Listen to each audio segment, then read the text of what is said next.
Before we dive into the stories and you begin to drift off to sleep, I'd love to hear where you're tuning in from. Drop a comment below. Don't forget to subscribe and hit the like button. Now sit back, relax, and let's begin. My great-grandfather served in World War II, having been drafted in 1943 when he was 23 years old. He's now 103 years old. Just a few days ago, he shared a story with me that he described as the most terrifying experience of his life. I asked if it had anything to do with Japanese soldiers, since they were known to be particularly brutal at the time. He said it wasn't about them. According to him, it was something completely different. I'm not sure if his story is true, but it definitely sent shivers down my spine. Feel free to challenge it if you want, but he claims that no one ever believed what happened to him, even though he remembers it vividly, and it still haunts him with nightmares. In 1943, Gigi was stationed in the Philippines, along with others to help hold off the Japanese forces. One day, he and his friend Samuel, who passed away many years ago, got separated from their platoon. They were in a province, navigating through a forested area in the mountains, when they lost their way. Gigi, who can't remember the exact name of the province, mentioned that it had a lot of forests and villages. He and Samuel were calling out for their comrades, but couldn't find them. They kept pushing deeper into the forest until they reached its edge. I asked Gigi why they didn't just use the radio to contact their platoon, and he told me that they did. However, for some strange reason, the radio communication was all scrambled and impossible to understand. Both Gigi and Samuel were worried, but Samuel remained calm, advising Gigi to stay composed and be cautious in case they encountered Japanese soldiers. They eventually made it out of the forest, but by that time, they noticed the sun was beginning to set. Gigi told Samuel they needed to set up camp for the night, and Samuel agreed. It was then that Gigi spotted something unusual in the distance, a small wooden hut. They decided to head toward it and use it as their shelter for the night. When they reached the hut, they knocked on the door and checked the interior, but there was no sign of anyone. However, they did find clothes scattered all over the place. Gigi guessed that whoever lived there might have fled in a hurry, and Samuel agreed. So they decided to settle in, set up camp, and have dinner. Samuel suggested they take turns keeping watch throughout the night, just in case the Japanese soldiers tried to sneak up on them while they slept. And Gigi agreed to the idea, and so that's what they did. They both woke each other up and took each place as lookout while the other person slept. While Gigi was sleeping, Samuel abruptly woke him up at one point and told him that he'd spotted movement. Gigi quickly grabbed his rifle and asked him where. Samuel gave the binoculars to Grandpa and pointed in the direction. "I saw them in the field 300 yards away," Samuel said. Gigi looked through the binoculars in the direction Samuel pointed at. At first, he didn't see anything, but then he spotted something moving in the dark. However, when Gigi looked closer, it was just a wild boar. "It's just a pig," Grandpa told Samuel. Samuel took the binoculars to see for himself. "That's weird. It's just standing there," Samuel said. Grandpa looked at Samuel in confusion and asked what he meant. Samuel then said that the ball wasn't moving or anything. It was just standing there staring at them from afar, and that it was starting to weird him out a bit. Grandpa just laughed it off and told Samuel that it was probably just his mind playing tricks on him. But then something odd happened. The oil lamp that served as their source of light inside the hut started to slowly go out. Grandpa went over to light it back up, then afterward went back to his sleeping bag. But then the light suddenly went out again. Gigi checked up on it again, thinking that the oil probably went out. But the strange thing was that there was still plenty of oil. Well, Gigi lit it back up again and went back to sleep, but then the flame went out yet again. That's when a terrified Samuel frantically went up to him and said, "It's gone." "What are you talking about?" Gigi asked him. "The pig? It just disappeared into, like, thin air." At this point, Grandpa was also starting to get freaked.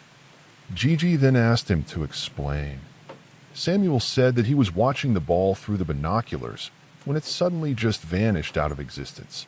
Suddenly, as they were talking, a loud thud came from above them as if something landed on the roof. Gigi and Samuel grabbed their rifles. "We need to get out of here," Samuel said.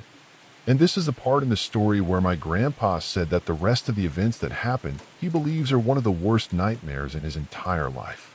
Gigi told Samuel not to panic, to lay low, and to stay quiet. And so they did while tightly gripping their guns close.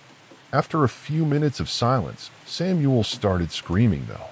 Grandpa turned on his light, and he said that he saw something that he'll never forget, something straight out of a horror movie, something that looked like a tongue that was lodged into Samuel's neck. His friend was screaming in pain, trying to remove it from his neck. Gigi snapped out of his shock and shot at the ceiling multiple times, trying to hit whatever the tongue belonged to.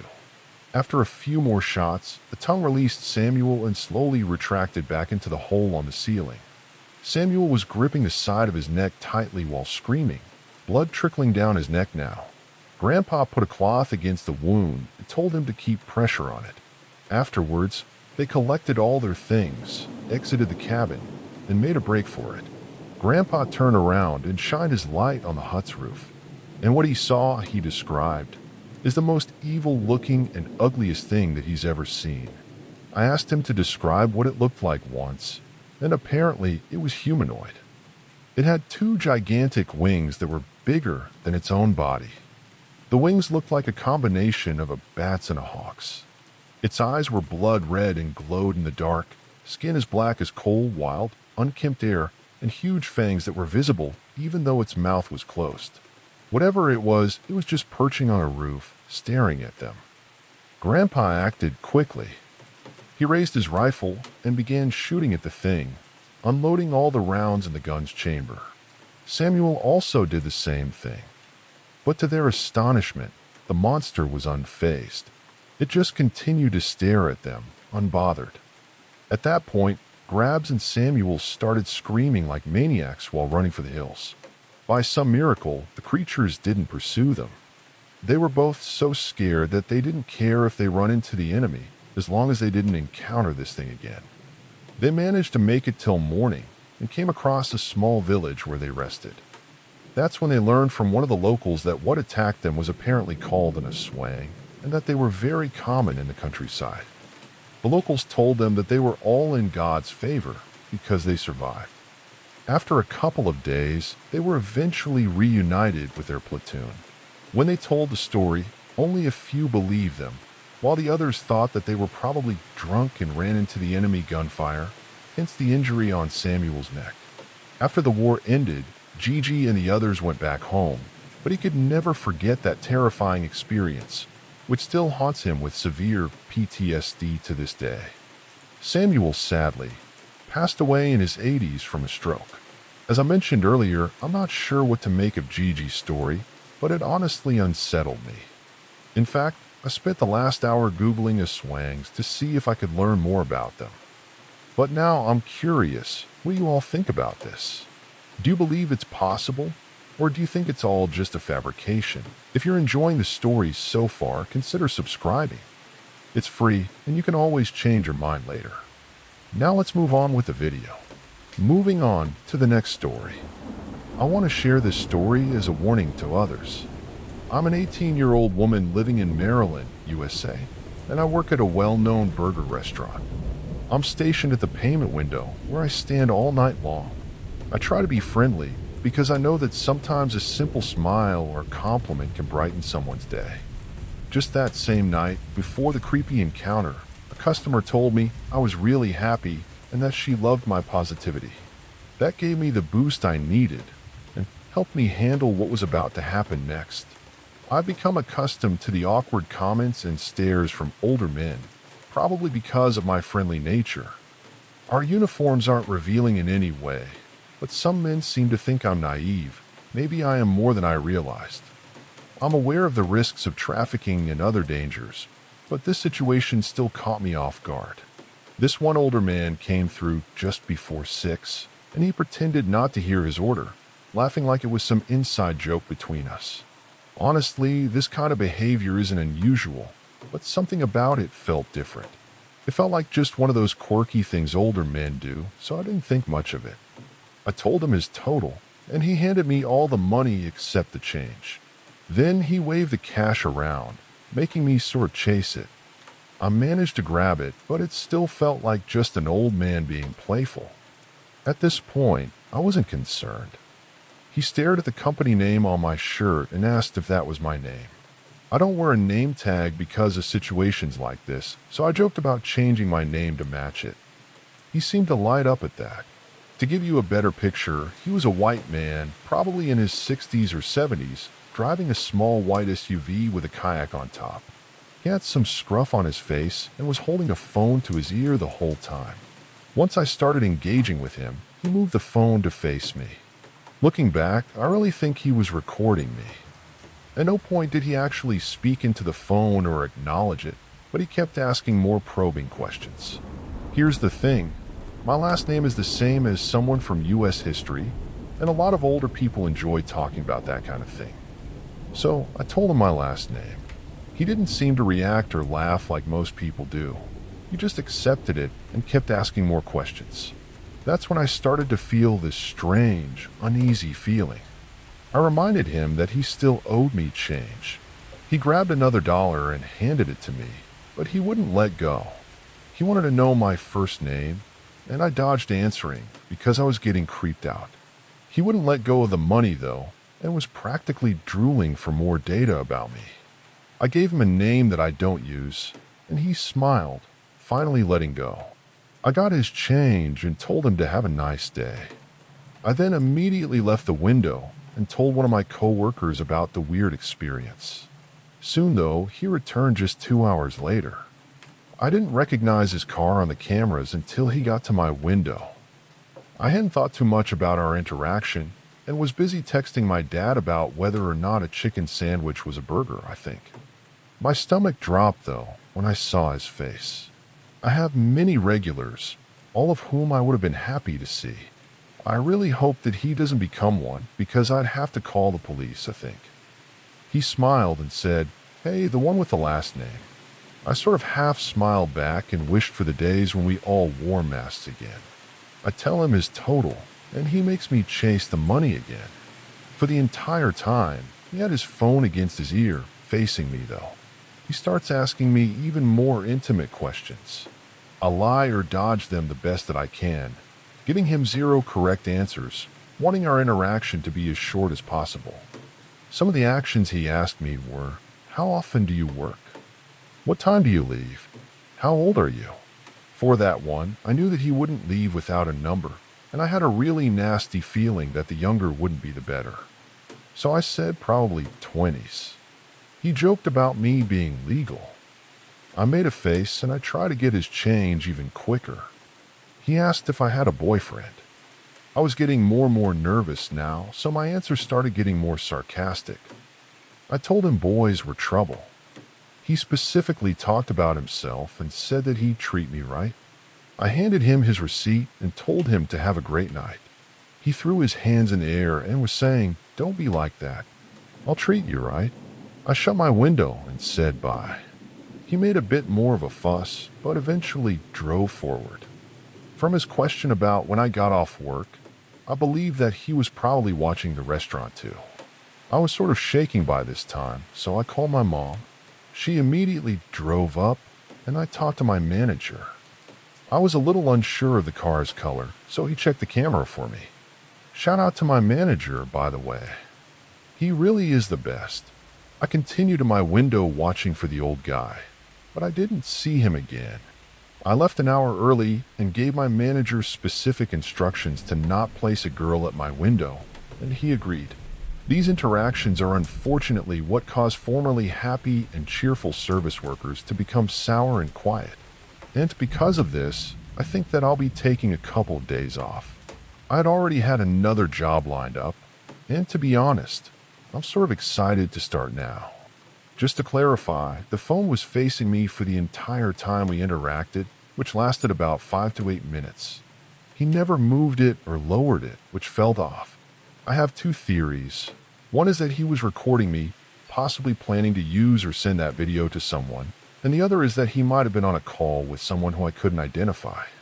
Trafficking wasn't my immediate thought, though. My main concern was how easy it would be for someone to abduct me on a dark suburban road at night. And yes, after being kidnapped, a lot of horrible things could happen to me. Just because I have a job and people assume my father lives in the state doesn't mean I should feel safe. That's why I left so quickly, driving off with a trusted adult who came to pick me up. I'm sharing this story because I want to warn others in my area. There was definitely something off about that man. That much is obvious. Moving on to the next story. I lived in this house for about 7 years, and during that time, I experienced a lot of strange things. I'm sorry if this turns out to be a bit long, but I've tried to lay it out in the most chronological order I can. For some background, the house was located in a small town in central Texas. It was a one-story home with 3 bedrooms and 2 bathrooms, plus a front and back living room. The backyard was a decent size with a palm tree, a gazebo, and a shed that had been converted into a bar. It was also directly across the street from a Catholic church cemetery. After we moved out, we discovered that the property had once been an orphanage in the 1960s, but it had shut down because before that, the building had been a funeral home with a crematorium. The orphanage had been using it to dispose of the bodies of malnourished and abused children. My family and I were initially hired to clean up the house after the previous tenant had left it in ruins. By trashed, I mean it was completely destroyed. The carpet, which was supposed to be light beige, had turned pitch black. There were human-sized holes in the walls, as if someone had been repeatedly slammed into them throughout the house. There were dead chickens and other animals scattered across the floor, along with black candles, pentagrams drawn on the walls and floors, and what appeared to be mystery blood smeared on the back closet in the master bedroom. So how do we feel comfortable moving in after finding all of that? Well, once everything was cleaned up, the house actually looked pretty nice, and the rent was only $450 a month. In hindsight, we should have seen the low rent as a warning sign, but anyway. So, the first incident. It happened on our very first day in the house. I had most of my things moved in, so that my parents told me to stay at the new house while they went back to our old place with my siblings to grab the rest of the stuff. I decided to take a nap after putting a few things on my dresser. In the center of the dresser, I put a Mary candle my mom had given me. Might be important to note too that the most satanic stuff was found in the master bedroom that had a walk-in closet, dressing room, and its own bathroom. This room became my room because everybody else was too scared to even set foot in it, including my parents. The whole 7 years that we lived there, the only time anybody else but me set foot in that room was before we moved in while we were cleaning the house. My little brother got the middle room, and my little sister got the room next to his at the end of the hall next to the other bathroom, and my parents opted to turn the back living room into their bedroom. So after arranging my stuff on the dresser, I laid on my bed to take a nap while waiting for my family to return with more stuff. When not 2 minutes after I shut my eyes, the candle slid off the right side of the dresser to the floor with a thud. I was a little bit freaked out, but as I was by myself, I try not to let it get to me too much, rationalizing it, saying that it was the wind or my dresser is crooked or slanted or something. I checked the dresser by pulling it away from the wall a smidge and putting a ball in the center to see if it rolled, and it didn't. Then I checked all the doors and the windows to make sure that there wasn't a drafter or anything like that. I put the candle back in the center, and I lay back down. When not even a minute or so after I shut my eyes, the candle slid off the left side this time like someone was sliding it, and it fell. I literally said nope, and I ran outside and waited on the porch until my family got back. When they questioned why I was outside because it was summer and Texas is really hot in the summer, I replied that I wanted some fresh air and sun, trying to play it off so that they wouldn't think that I was crazy. Now the second incident, this was after we had been living there for a few months. I was asleep in my room with the door open because it made me feel better, and the rest of my immediate family were gathered in my sister's room down the hall, telling each other ghost stories as it was close to Halloween at this point. My mom said something along the lines of, "Y'all better stop telling that stuff before something happens." And right after she said that, my door slammed shut with so much force that it shook the entire house. I instantly started screaming. Side note too, when I was younger, I used to sleep, talk, or walk a lot, especially if there was paranormal activity in the house, as this wasn't the last time that we live in a haunted house, unfortunately. My mom urged my stepdad to go and check on me, but he just said, "You go and check on her."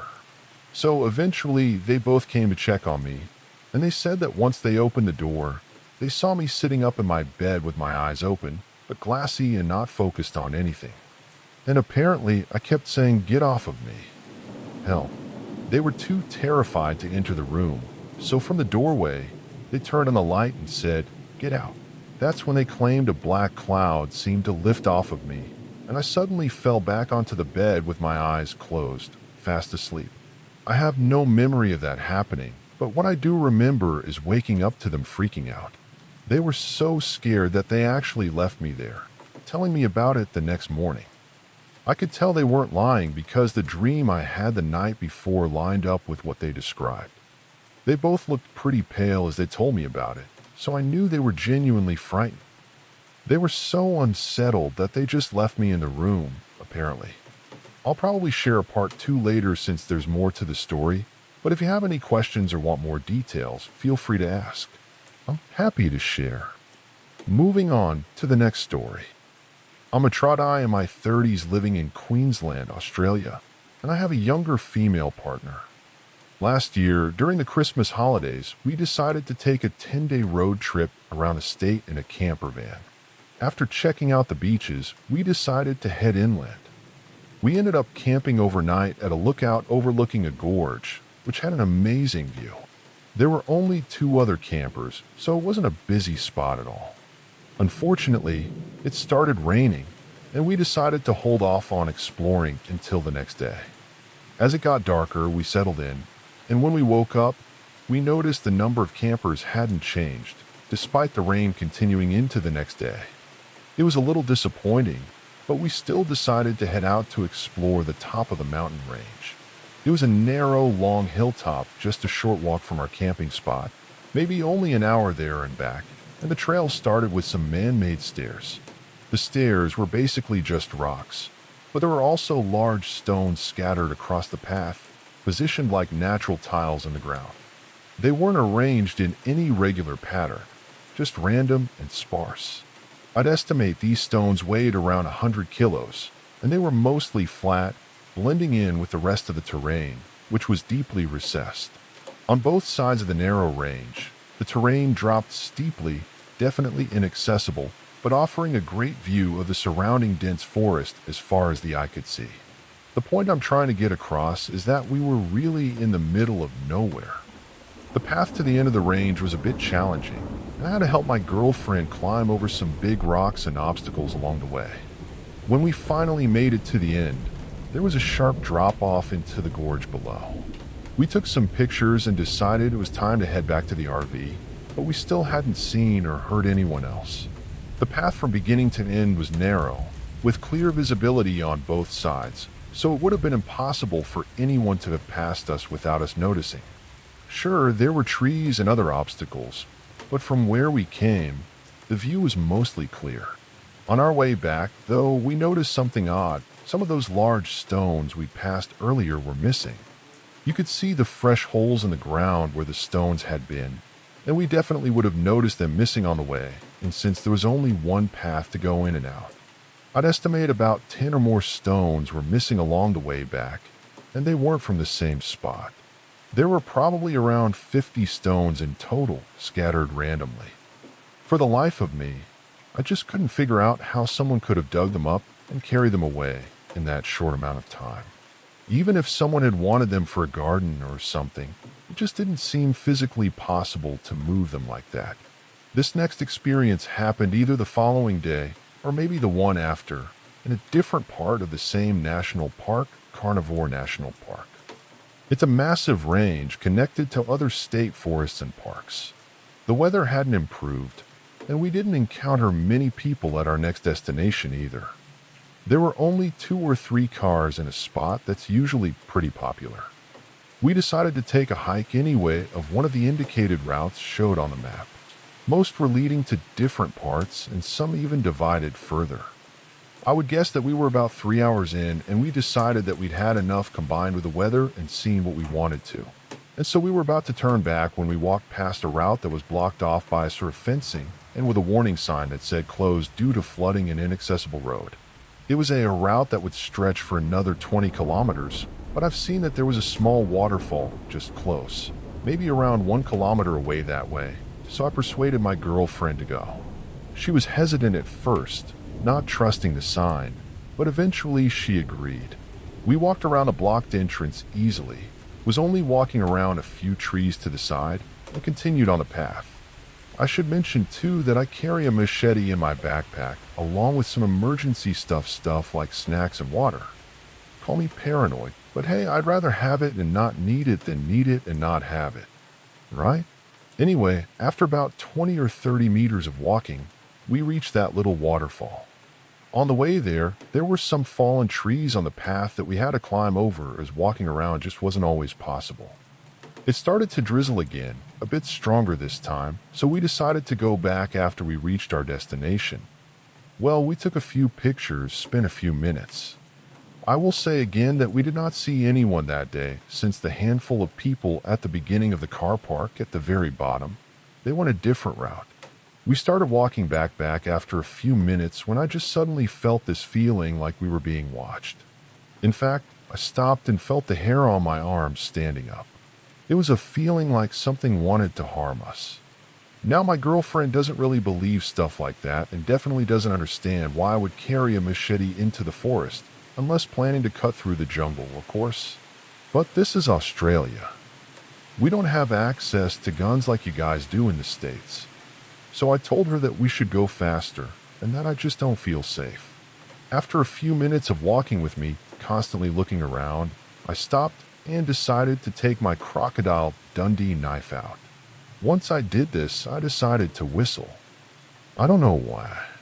Maybe it was to just break the silence to maybe scare something away, and not like we have bears here or anything.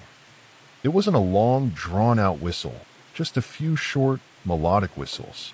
At first, nothing happened, so we continued walking with my knife in hand.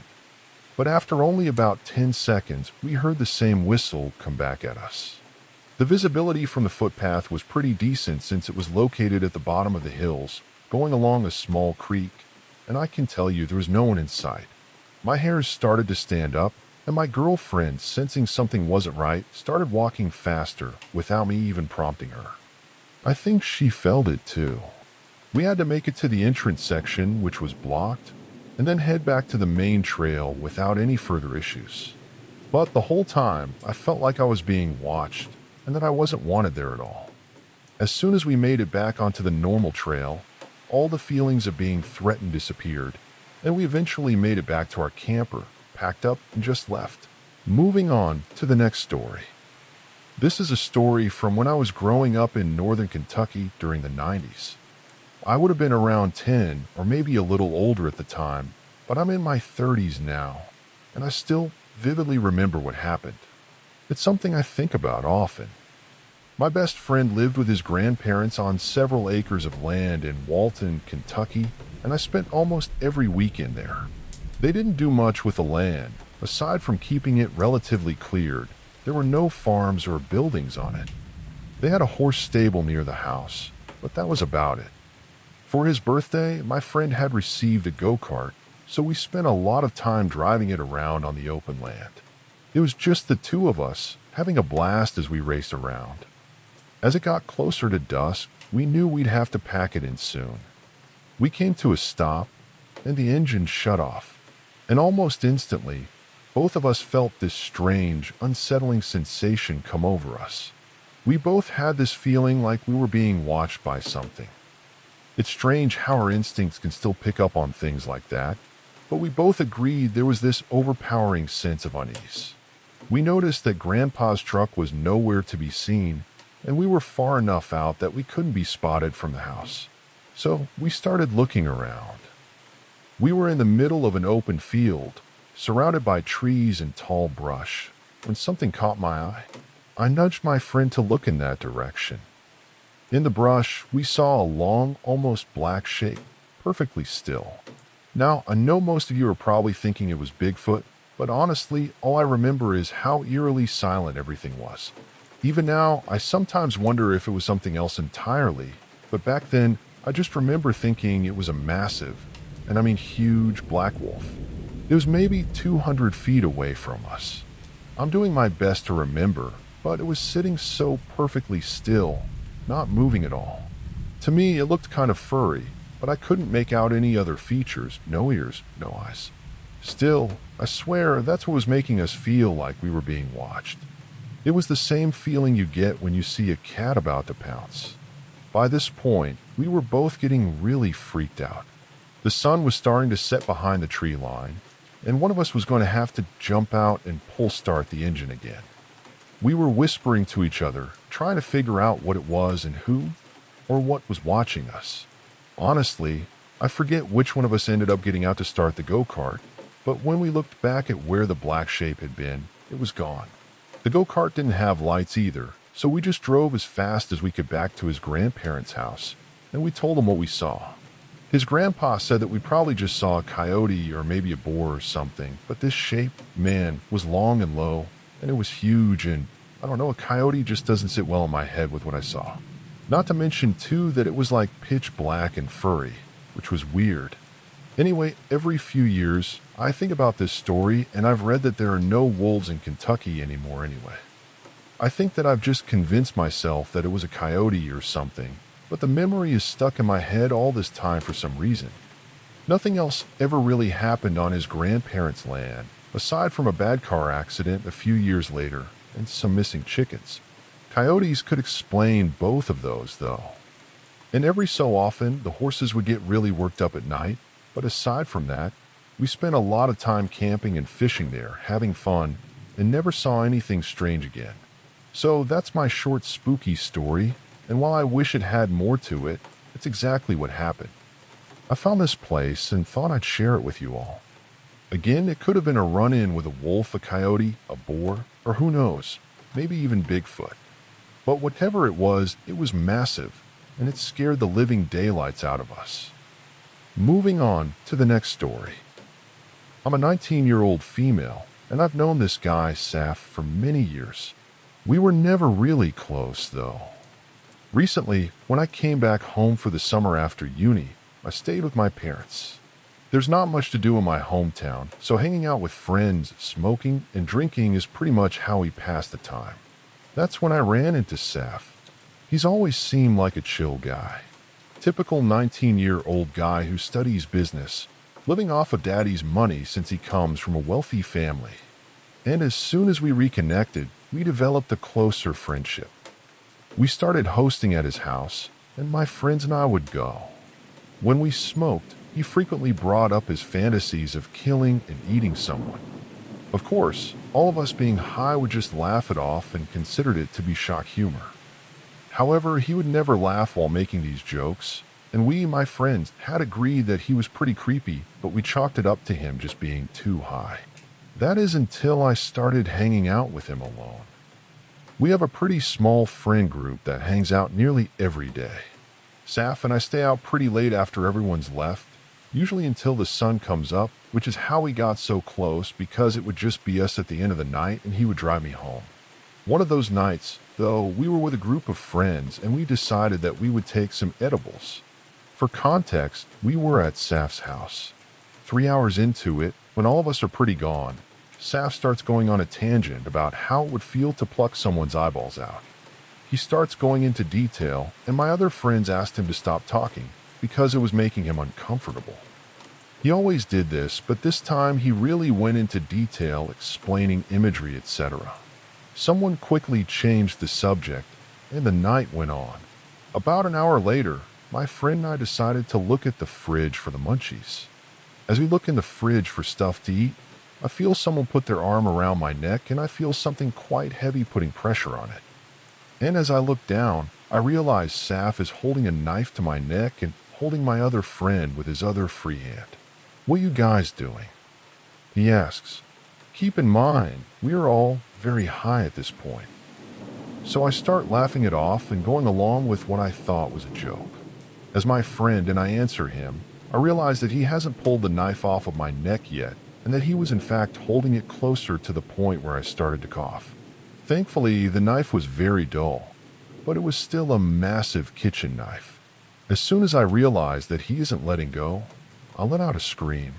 Nothing too loud or alarming. I was hoping that he would also assume that I was joking. He then lets go, and he walks away. The night goes on, and we quickly forget about what happened. Saf offers to drive my friend and I home at the end of the night when everybody's left. My friend and I didn't have a car or money, so we accept it. On the drive home, we stopped at a red light. He had made my friend get out and check if the car was damaged because he had seen someone bump into it while driving. Neither my friend and I saw this, but my friend got out of the car anyway and checks. As he tries to open the back door to get in the car again, Saf locks it. The light has now turned green, and thank God it was only 5 a.m. because there was only 2 or 3 other cars around, but they all started beeping and swerving as to not hit the car or my friend. As my friend and I are yelling for him to open the door, he drives a couple of inches forward, putting the tire on my friend's foot. He then unlocks the door and watches my friend yell at him for being trapped under the tire. I look over to Saf and I see him hysterically laughing and putting the car into reverse for my friend to get in. Once we get back into the road, he starts driving like crazy, which isn't unusual, I guess, for him, but he was a lot more reckless that night. Now, before you all judge me for staying friends with such a weird and dangerous man, keep in mind that it had never been this bad before. He just said really weird stuff every now and then, but I honestly thought that it was an intrusive thoughts thing. I struggle with mental health and have the most vile and weird intrusive thoughts myself, so I thought that that was it. And as for the night I've mentioned, we were all really high on edibles. So although I was very weirded out, I thought that he must have just been super high, and so was I. So I convinced myself that I was just overreacting. Then one night, we go to a party together, and we then got back into the car for another party that we were going to. But on the way, we realized that it had been canceled. Saf then asked if I wanted to go back to his house, eat something, watch a movie, and smoke. It was really early in the night, so I agreed knowing that I wouldn't be asleep for a while. We pull up. He tells me to make myself comfortable, and he's going to cook us some pasta. So I sit down, turn on a movie, and wait. He comes back into the movie, and I start feeling very ill. I mention this to Saf, and he says that it's probably just because I drank. But I only drank very little at the party, which was around 3 hours ago at this point, and haven't thrown up or felt nauseous from alcohol in years. As time goes on, I keep feeling worse and practically beg him to take me home. He refuses because he is in his house, however. This is the first time that he's ever declined to take me home, mind you. And at this point, I get a really bad feeling along with the sickness, and my body decided that I just had to get out of there. I thankfully had some money with me, so I ordered a cab and I just went home. I'm really sorry you had to go through that experience. It sounds incredibly unsettling. It's definitely concerning when someone makes comments like that, especially about harming others, and it's understandable that it's been weighing on you. The fact that you felt physically unwell and had those thoughts about his behavior is something to take seriously. Whether it was the alcohol or something else that made you feel that way, your instincts to distance yourself are important. No one should make you feel unsafe or question their intentions. If you're unsure about whether he's just making weird comments or if there's something deeper, it might be worth talking to someone you trust, like a therapist or counselor, just to get some perspective and to make sure you're staying safe. And if you ever feel that someone is a genuine threat, trust your gut and take the necessary steps to protect yourself. Moving on to the next story. This happened when I was around 14 or 15, and I spent a lot of time at my cousin Skylar and her husband Josh's house. I've been staying with them for a week with no problems. It was summertime in a neighborhood that was still growing. You know the type, those suburban cul-de-sacs with a lot of unfinished houses. Josh and I were big movie fans, so we'd often stay up late watching whatever caught our interest. On this particular night, Skylar went to bed early, and Josh and I stayed up to watch Would You Rather and then Ridiculous 6, which, by the way, was pretty terrible. But here's an important detail. Josh is a smoker, and would regularly head out to the back patio to smoke, especially at night when he'd take their big old dog out for a bathroom break. So I ended up falling asleep on one of their two couches while we were watching. This couch is backed against a wall, and to the left of it is a window into the backyard. It's the only window in the living room. And at some point, I keep hearing Banjo whooping and hollering in the playroom, then again in the kitchen, then the playroom, and so on and so forth. The dog is going crazy in literally every room of the first floor, but he's a clingy dog that hated when Skylar and Josh shut him out of their rooms, so I figured that he was just whining. He's also a beagle, so we're used to him being pretty vocal. In hindsight, I probably should have wondered why he was running from room to room, though. But whatever. I try to sleep through it, and after a good while of Banjo flipping out in what I think is the kitchen, he kind of just goes quiet. But he wakes me up again growling at the window, right next to the couch that I'm sleeping on. He was just not being still. I still don't get up, though. I fall back to sleep for a bit. Then out of nowhere, he jumps on the couch right on my stomach, and again starts losing it, barking and howling. But that wasn't what woke me up, though. It was the light shining from outside the window, right in my face. I was scared at first, more confused than anything since my eyes haven't adjusted at this point. Then the flashlight shines up right onto the man's face, and he looks identical to Josh. Could have been twins, in fact. He's crouched down with his face almost against up on the glass, and when I see him, I jump really hard. I don't remember if I screamed, but the man starts laughing at me, and I can hear it from the other side of the window. However, because I'm big stupid, I assume it's Josh on a smoke break just trying to spook me. I start walking upstairs and pass by the kitchen clock, and it's 4 in the morning. I didn't even put 2 and 2 together that Josh has no reason to be outside awake at this hour. I'm so groggy but also unnerved at this point, so I just go to sleep on the upstairs hallway floor. I didn't go and alert Skylar of what had just happened, mostly because she's just really cranky when you wake her up, and I was still more than willing to accept the idea that it was Josh being an idiot on a smoke break, rather than some maniac scoping out the house. Anyway, the next afternoon, I bring it up to them, and they sort of write it off and ask me if I'm sure that I wasn't dreaming, etc. They did say that they heard the dog going wild. I check outside where the window is to see if the man dropped any evidence of him being there, and I kind of wanted to vomit because the tall grass along the house was now pressed down like someone had been on their knees there. I don't know how long the man was sitting there for the grass to have been pressed down like that. Still, I have a feeling that it must have been pretty long because Banjo sat by that window for a hot minute, and the flashlight is the only thing that woke me up. I'm glad that I saw the grass, though, because it felt like such a fever dream that I just wasn't sure up until then. Sometimes I still wonder if it actually happened, but deep down I know that it did. My theory is that some squatter in those unfinished houses was either bored or on something and decided to go on an adventure. But the one thing that I cannot explain is why the guy looked so much like Josh. Like, isn't that weird? Tonight's episode is brought to you by BetterHelp. So, have you ever felt uncertain about where you're going in life? I know I certainly have. Just like before I went to university. Honestly, I just felt so lost, not knowing what I wanted to do or where I wanted to be in the next 10 years. All that pressure and expectation breathing down my neck was pretty stressful. And whether you're dealing with decisions around career, relationships, or anything else, therapy helps you stay connected to what you really want while you navigate life so you can move forward with confidence and excitement. I know from personal experience that therapy has a lot of benefits.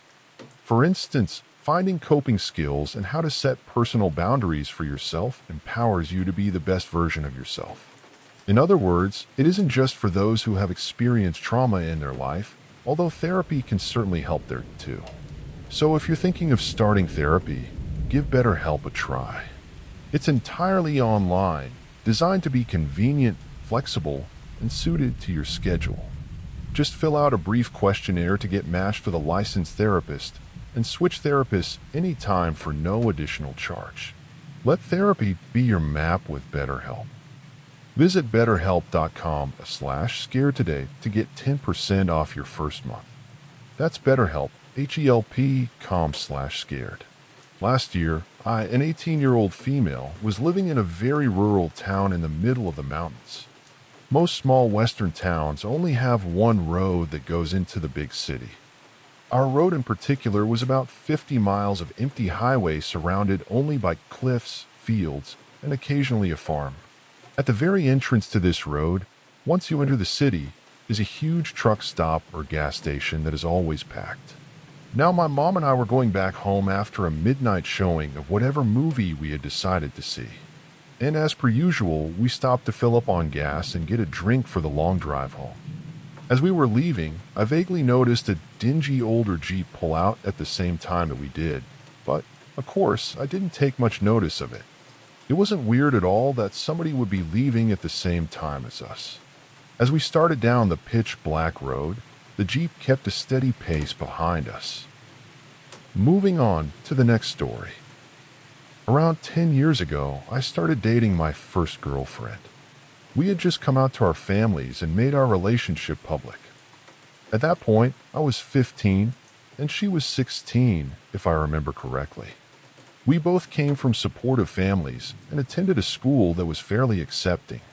But after we made our relationship known, she started to spiral, and during our final year together, things got very bad.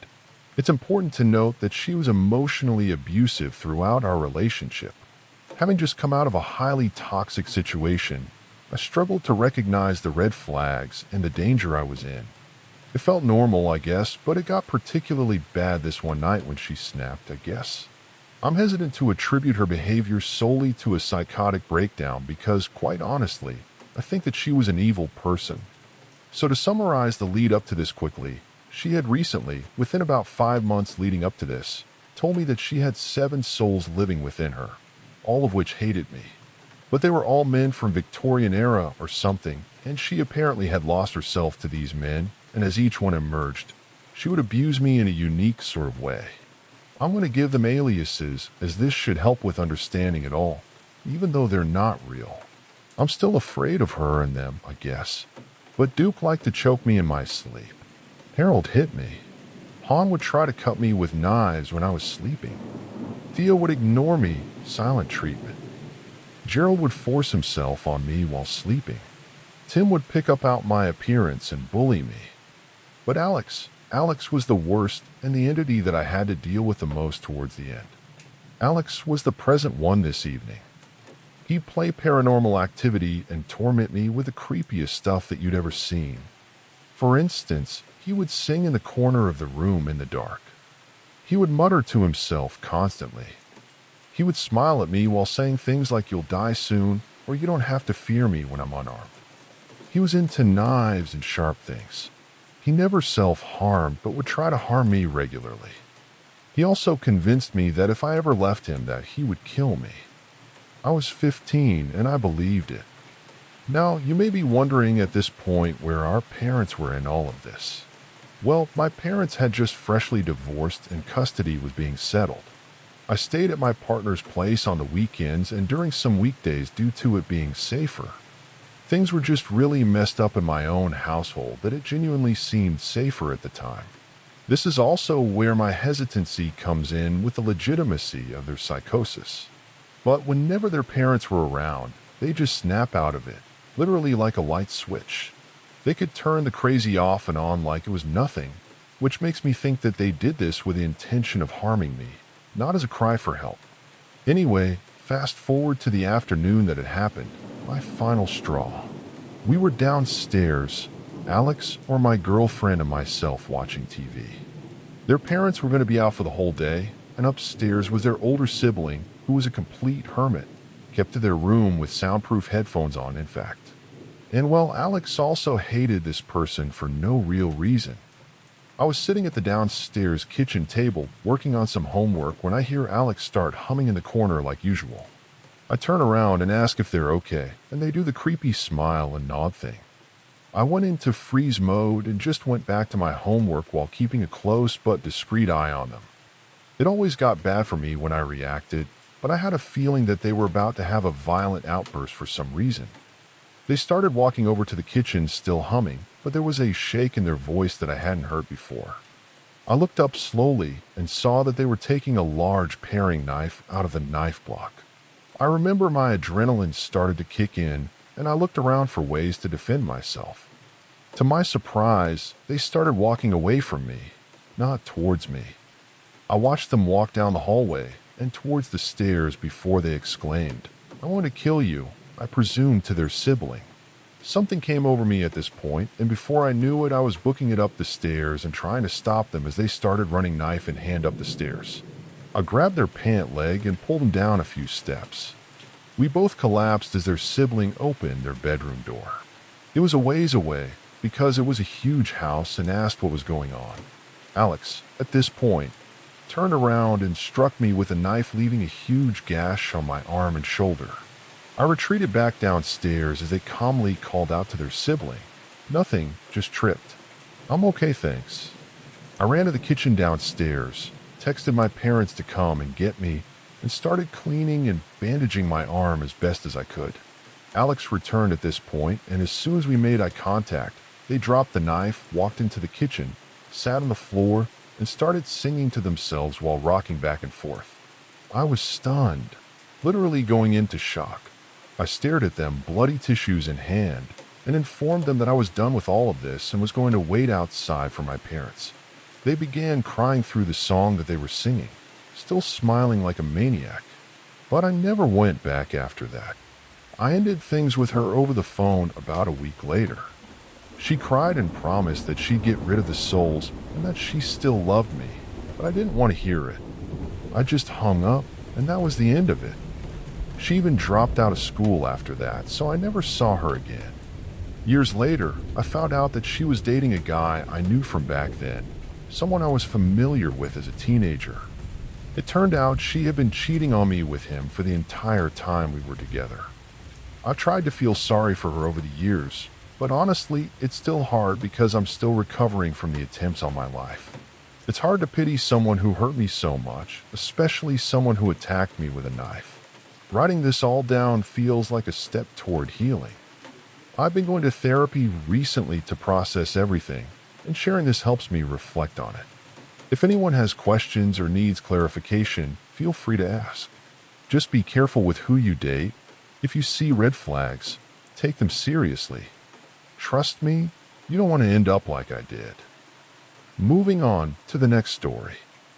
This is the story of my first ghost encounter, which ultimately changed me from a skeptic into someone who believes in the supernatural. The event was unusual, and in hindsight, I realized there were signs that something strange was about to happen. I was around 15 years old at the time, and I was very much a non-believer. I had been invited to stay at my sister-in-law's parents' house to meet them for the first time. It was around the time Borderlands was released, and I had been playing the game non-stop, having already beaten it a few times. Since I was going to be there for a few days, I brought my Xbox 360 and Borderlands along with me. The room where I was staying was fairly small and had a mini pool table, a treadmill, a bed, and a tall dresser with a TV on top. There was no door to the room, just an open doorway, and they kept the main hallway light on throughout the night. The floor was carpeted, and it was an otherwise ordinary room. The hallway light would spill into the room just enough to cast some light on the immediate wall to the right as you entered. Next to the dresser, there was a treadmill with some clothes draped over it. To the left, as you entered the room, was a mini pool table, which served as a nightstand for the small twin-size bed. I had placed my iPod Touch and an empty bag of Doritos on it. Around 11 p.m., while I was playing Borderlands solo and voice chatting with a friend, I started noticing something odd. The clothes on the treadmill seemed to be moving or changing shape. This happened 3 times before I mentioned it to my friend, laughing it off. My rational mind tried to explain it as a result of playing in a dark room with a bright TV, where anything I wasn't directly focused on might look like it was shifting due to light refraction or some similar optical illusion. I convinced myself it was just my mind playing tricks on me. After we laughed it off, the clothes seemed to stop moving, and nothing else unusual happened for a while. About an hour passed, and the clothing started to morph again, but this time it was appearing more defined. Though as I would look at the clothing, it would still appear to be there for a quick moment but sort of then return to normal. 5 minutes or so passed, and without any morphing, moving, or anything, it looks like all of a sudden there was an owl perched on the panel of this treadmill. I could feel it looking at me, and I could sort of see it out of the peripheral of my eye. I stopped controlling my character and tried to focus on this owl without directly looking at it using peripheral vision. It remained there looking directly at me. Without closing my eyes or losing mental focus, I looked directly at it. Whatever it was, it remained there for a couple of seconds, then it quickly faded into the clothing again. I immediately told my friend how the clothing was looking seriously like an actual owl at this point, and he didn't say anything back. I asked if he was still there and if he could hear me, but still nothing. If you played any 360, then you know that it makes a sound and brings on the guide overlaid on the game. I pressed the guide button to check to see if it was still in the voice chat. The sound played as if the guide was opened, and the game went semi-dark as it does when the menu pops up, but the menu guide didn't populate. I couldn't control the game, nor could I close or get out of what was supposed to be that guide. All that I could hear was the ambient sound of the game, but no music or anything, just the sound of the wind blowing. Trying to unfreeze the game, I pressed all the buttons on the controller several times in hopes that something would happen, but nothing worked. I was giving it a moment in hopes that it would unfreeze on its own. Then there was a dialogue that I'd never heard before. Again, at that point, I'd beaten the game several times on all difficulties and heard every bit of NPC dialogue that you can imagine. But the first line was "You don't belong here" in a deep voice that was how some of the larger NPCs sound, at which my hair stood on end. There was about a 5-second gap before the second dialogue occurred, which was "You don't want to be here." And once it finished, the guy popped up and I saw that my friend was still in the party. I immediately asked him if he heard anything that I said, and he said that he didn't hear me say anything. Now I cannot stress enough how I had invested hundreds of hours at this point and a few hundred after, and not a single time had I ever heard that dialogue occur before or after this isolated event. In fact, I tried over and over again to get it to happen again, but it just never did. When I told my friend about what had just happened, we both agreed that it was creepy. But even then, as I was indeed a little startled about the events leading up to this and including the unheard dialogue, I still did not entertain the idea of ghosts or anything of the sorts. I just thought that it was all really strange. After this, though, it didn't take long for me to fall asleep, which was restful and without dreams. My sleep was mildly interrupted by what sounded like the snack-sized bag of Doritos being crumpled in somebody's hand. I thought that it was my mother-in-law doing some cleaning early in the morning or something, and remained half asleep with my back facing the rest of the room. As I'm laying there with my eyes closed and trying to go back to sleep, the sound of the crumpling bag didn't stop after what felt like an entire minute. I was now starting to become closer to being fully awake and slightly annoyed since it felt like it was really early in the morning. The static-like sound began to irritate me, and I thought to myself, what the heck? Why is she messing up with the empty bag forever like that? At this point, I'm fully awake but with my eyes closed facing the wall while the sound persisted. I reached the point that I would turn over to find out what exactly could she be doing making this noise while I was sleeping like this. I opened my eyes looking at the wall, tuning into the sound with my mind, entertaining out of frustration the possibilities as to what she could be doing.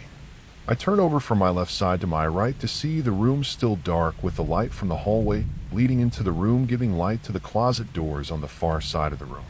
And in the matter of what felt like maybe 5 seconds total, I saw this dark hooded person's shape standing immediately to the side of the bed. The wall, closet, and other junk were somewhat visible through this person, which I was only then the first 2 seconds seeing the hip and chest of this figure, which had a sort of slight transparency about it, around what would be maybe 50 to 60% opaqueness. Realizing though that this figure was actually in front of me, I began to look up towards its face. There were no distinctive features where a face would have been. It was just as black and shadowy as the rest of its body, though it had a very similar shape, making its head appear to be sort of hooded, a loosely fitted one, I guess. While I couldn't see the face, I felt and saw it not looking forward towards the wall, but instead directly down at me, staring at me as I just stared at it. The time that it took to look up at its face was maybe about a second. The staring took the final 2 seconds of the encounter. My eyes began to widen as my mind couldn't make an immediate logical sense of this. More so the transparency of this humanoid-shaped figure clearly looking directly at me. And when the feeling of fright began to spread through my body, the figure at a sprinting pace left the room through the doorway. I watched this figure leave the room, following the length of the room to execute a flawless 90-degree turn through the doorway. Like, it's hard to explain, but it was as if it was on some sort of track or something. It never sped up or slowed down. The speed was absolutely phenomenal and immediate. As it moved, there was no sound, no footsteps or anything. It was completely quiet after the crumpling stopped when I met its face. So even after seeing what I saw, I still evaluated with fear that if there was any bit of logical sense to this, I would have at the very least heard footsteps of it running out of the room. But there was no sound, nothing, not even a washing of the wind or anything. I remained looking at the closet and then to the doorway in disbelief for about maybe 5 seconds, after which the fear spread through my chest and throughout the rest of my body and finally met my head. Fear immediately overcame me. I flipped over and threw the blanket over my head. This had me so frightened that I couldn't do anything but hide underneath the blanket with my heart pounding and my mind just racing. I wanted to further prove to myself that this wasn't just a dream or sleep paralysis or anything, and to at least know the time so that I could at least have a sense of timeline and all that, and more importantly, see how much time was left before daybreak. As I lay there attempting to overcome my fear of just grabbing my iPod from the mini pool table for what felt like 30 minutes with my eyes clamped shut, I rolled over as quickly as I could with my arm reached out blindly and frantically patting the table feeling for the iPod. Once I grabbed it, I rolled over and went back under the covers and looked at the time displayed on the screen. The time was 5:55 a.m., which really has no significant meaning to me personally other than the sheer coincidence that all the digits were the same, and this meant that there were only around 30 minutes until the sun would start to light up the windows of the room.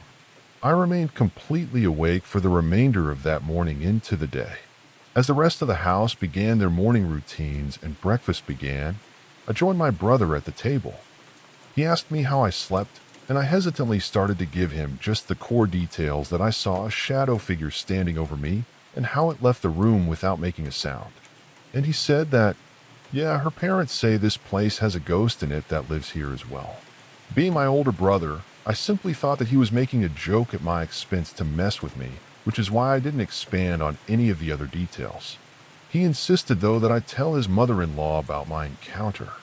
Embarrassed, though, I declined since I still felt like he was just messing with me. After everyone had joined the table and begun eating with the traditional morning conversation going on, my brother spoke out to his mother-in-law that I had seen something that evening. Not wanting to appear to be a fool, I stated that I had not seen anything. However, my brother pressed the issue, and his mother-in-law stood by his claim that she had mentioned a spirit living in the house. To avoid going deeper into the conversation, I finally caved and told him even less than I had told my brother. I simply mentioned seeing a dark figure, semi-transparent, looking down at me. There was some further questioning, with him asking if it was a woman or if it was wearing a dress. I just said it didn't feel male or female and appeared to be hooded and in black. At that point, they seemed to understand I wasn't open to talking much more about it. This encounter shifted me from being a firm non-believer to a skeptic, at least when it comes to ghosts and spirits. Fortunately, that was my last night there, and I left the next day. No other incidents occurred after I left, at least not for several years. There are a few other stories as lengthy as this one that I could share, but perhaps I'll save those for another time. In any case, I didn't experience anything else in that house, and honestly, I'm grateful for that. Moving on to the next story. This story took place when I still lived at my parents' house. At the time, I was commuting to college, and I had 3 siblings living with me, my brother and 2 sisters. For some background, we lived on 5 acres in rural Ohio, surrounded by woods and farm fields on both sides. Additionally, my dad usually left for work around 2 in the morning during the week. Because of that, I always felt it was my responsibility to be the man of the house when he was gone, especially during those late night hours when you might expect something suspicious to happen. But on this particular night, it was the weekend, so my dad was home. I woke up to the sound of my brother's voice calling for me. We had separate rooms upstairs, and from there you could look down over the banister to see our front door. It took me a few moments to shake off the sleep and realize what was happening. I glanced at the clock and saw it was around 2:30 a.m. My brother told me there were two men standing at the front door. That instantly snapped me fully awake, and I was on high alert. But we quietly walk out of my room and peek over to look down at the front door. When we looked, there was no one at the door. But I noticed my parents off to the side had a view of the glass on the front door. I whispered down to my dad, and I whispered down to my dad. He told me that there were two guys who had been talking to each other and knocking on the door. Hearing my dad say this freaked me out even more. I went back into my room and grabbed my pistol, quickly shuffling down the stairs after looking to make sure that they weren't at the door anymore. If they had been, they would have easily seen me coming down the stairs as it is in direct view of the door. My brother is right behind me as we sort of head over to where my parents are, whispering to try and find out what was going on. My parents had woken up to our dog barking apparently and come out to see these two men knocking loudly at the door. At this point, we see the men return and they begin knocking again despite the fact that nobody had come to the door and our dog is still actively barking. The fact that they were there at this time in a location where houses are spread out hundreds of yards and still knocking while the dog was barking made the situation even more terrifying. After a couple of minutes, the men walk away and we all shuffle across the kitchen into the family room to peek out of the windows into our driveway, which is lit up by our outside light. There was a black Cadillac sitting there, but nobody inside from what we could see. Immediately the question was, where did those guys go? That they weren't in their car and they were no longer at the front door. Unfortunately, we figured out the answer when the handles on our back French doors started jiggling. They were actively trying to enter the back of our house, which enters into the kitchen. At this point, I just remember my mom frantically saying David as pure terror overwhelmed her. Two things happened as well. Adrenaline filled my body as I prepared my handgun, horrified at the very real possibility that I might actually have to shoot these men. Eventually, my dad grabbed the phone, called the police, and calmly explained what was going on. Thankfully, after some time, the men stopped banging on the back door and vanished, but then they returned to knock on the front door. A few minutes passed, and suddenly, we saw multiple police cruisers speeding up our driveway with their lights flashing. As they skidded into our yard, the two men ran off, trying to circle around the house across the driveway. One of them disappeared from sight, but the other was quickly intercepted by an officer, who shouted for him to get on the ground. The man refused, so the officer tossed him, and he immediately dropped to the ground. Some of the other officers went around the house in search of the other man, and one came to talk to my dad as we stepped outside. They eventually found the second man hiding in my sister's playhouse in the backyard. It turned out both men were likely drunk or high, with one of them even having hidden cocaine on him. Although they were arrested that night, we never found out what charges they faced or what happened to them afterward. All in all, the whole ordeal was terrifying, and it's definitely not something I ever want to experience again. Moving on to the next story.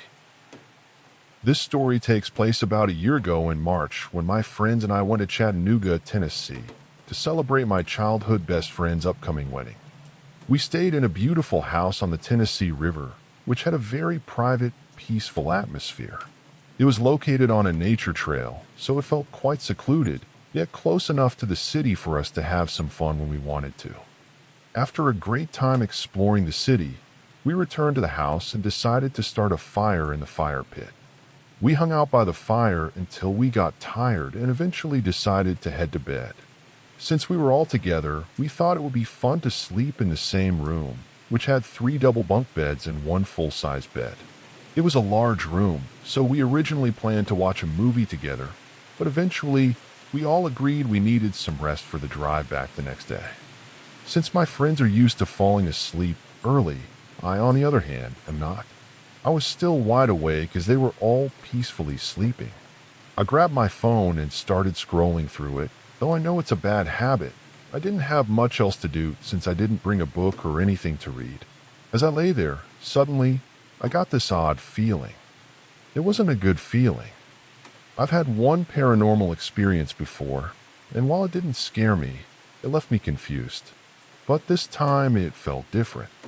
My hair stood on end, like the unmistakable sensation of something with bad intent being nearby.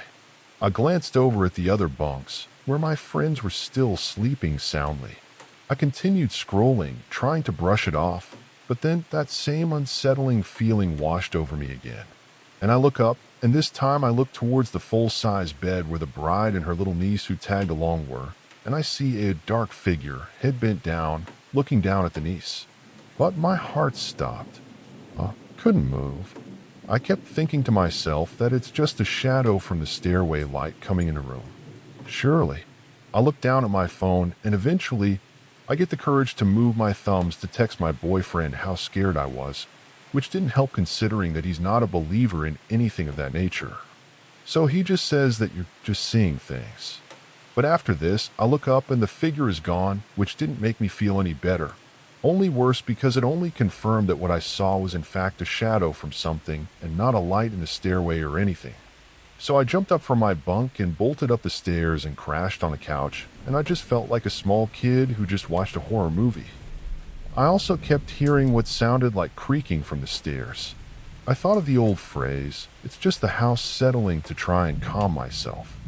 Then I called my boyfriend and he talked me down, and I thought that he was probably right, but I was still shaken up. Eventually, I fell asleep at around 4 in the morning when the creaking stopped, but woke up at around 6, and I got the courage to go downstairs to get into my bag for clothes. And a few minutes after, the maid of honor comes up and she looks confused and kind of freaked out and then says, "Hey, did a bride come up here at all?" I said, "When?" Because I only slept 2 hours and I've been up since like 6 o'clock. She then says, "Well, about that time, I could have sworn that I saw her up and go up the stairs." I said, "No, I don't think she came up here." She says, "Well, I know I saw someone go up the stairs." Her face was white with fear, and I said, "Did you check the bed?" She then goes back down and looks and says in confusion, she's in bed. And so I just stood in confusion and said, "Well, what time did you say you saw her again?" And she said that, "Well, only a couple of minutes ago. It's just 6:05. And I said, "Maybe you just heard me. I've been up here since last night." And she goes, "Well, I thought that I saw someone standing between their suitcases and the bed over her niece." That was when my heart dropped, and she knew that I hadn't been there, and I didn't have to say anything at all. My face said it. She knew that I saw it too. And needless to say, we were happy to get out and not investigate. I did feel guilty that I didn't stay downstairs with them to make sure that they were okay after she confirmed what I saw. However, I was convinced that it was just my anxiety, and my boyfriend being very skeptical made me think maybe I was just reacting. But look on my friend's face of pure confusion and fear. That experience really sealed it for me. I'm not sure if it's connected, but a few months later, I found out that one of the most haunted places in Tennessee, the Hales Bar, is just 2 miles down the river from where we were staying. There is also this very old cabin on the property, dating back to the 1800s, which had been decorated for aesthetic purposes. It definitely gave off some strange vibes. Inside the cabin, there were old pictures of the previous owners, which only added to the eerie atmosphere. I really wish I could remember their names, because I'm curious if they have any connection to the Hales Bar Marina or something similar. But either way, I can tell you one thing for sure. I won't be going back there anytime soon. Moving on to the next story. It sounds like you've had a really unsettling experience, and I'm glad you're sharing it here. It's understandable that you'd want some answers or at least a place to talk about it. Moving into a new home can sometimes stir up strange occurrences, but it's interesting that the sleep paralysis has now become more physical. It's good to hear your boyfriend hasn't had any previous experiences with the paranormal, but it seems like whatever's happening might be impacting both of you now. Since you've experienced sleep paralysis before, I imagine that can be making these events feel even more intense. Could you tell me more about the specific things that have been happening since you moved in? maybe we can try to break down what's been going on a little more. Though the events that have occurred in the flat have left us both a bit confused and definitely a little bit spooked out too. Since my boyfriend and I moved into our flat, we've experienced minor things such as noises sounding like something has fallen onto the floor and began to roll across it only to find nothing that could have made the noise. Other times, we have heard noises as if someone large or something large is being dragged across the wall in the hallway. But when we've opened our door to check, what was making all that noise? There's nothing there, and the motion sensor light is off too. If it's activated, it stays lit for around 5 minutes. One more common thing too we experience is the chain on the bedroom blinds rocks from side to side sometimes. This doesn't happen as a gentle swaying though. There have been a number of occasions where we have gone into the bedroom to investigate a loud clattering noise. We've heard it over the volume of our TV and music, even to find it swinging violently from left to right rather than forwards and backwards. We've tried to explain this away as just a draft, but this would continue to happen even when there was no possible airflow from the windows, vents, fans, or the radiator. And even if this were to be caused by any of these things, the chain would swing forwards and backwards, not left and right, and it definitely would not make such a noise to begin with. It sounds as if it's being lifted up and released, causing it to hit the wall and then begin to sway. Anyway, upon initially moving in, I was having some trouble sleeping or staying asleep, I should say, to the point where I had to seek some medical advice. I was sleeping during the day as I work part-time night shift while I'm at university and finishing work at 7:30 in the morning, but have since just started going to bed earlier in the evening. When I was actually managing to sleep, I would have very graphic, intense nightmares. Some were so bad that I would wake up and just burst into tears even. On a few occasions, I would have sleep paralysis too, but there was one time that this happened that ended up really shaking me up. Across from my bed, there's a wardrobe where both doors are fully mirrored. The right side wall, as you see it from the bed, also has a mirror above a small desk. During this particular sleep paralysis, I watched my boyfriend, who was not home but at work, walk past the wardrobe mirrors from left to right, but this appeared only as his reflection inside the mirror. He then wasn't visible for a moment as he seemed to have walked out of frame of the mirror until I saw the reflection walk past the other mirror on the right.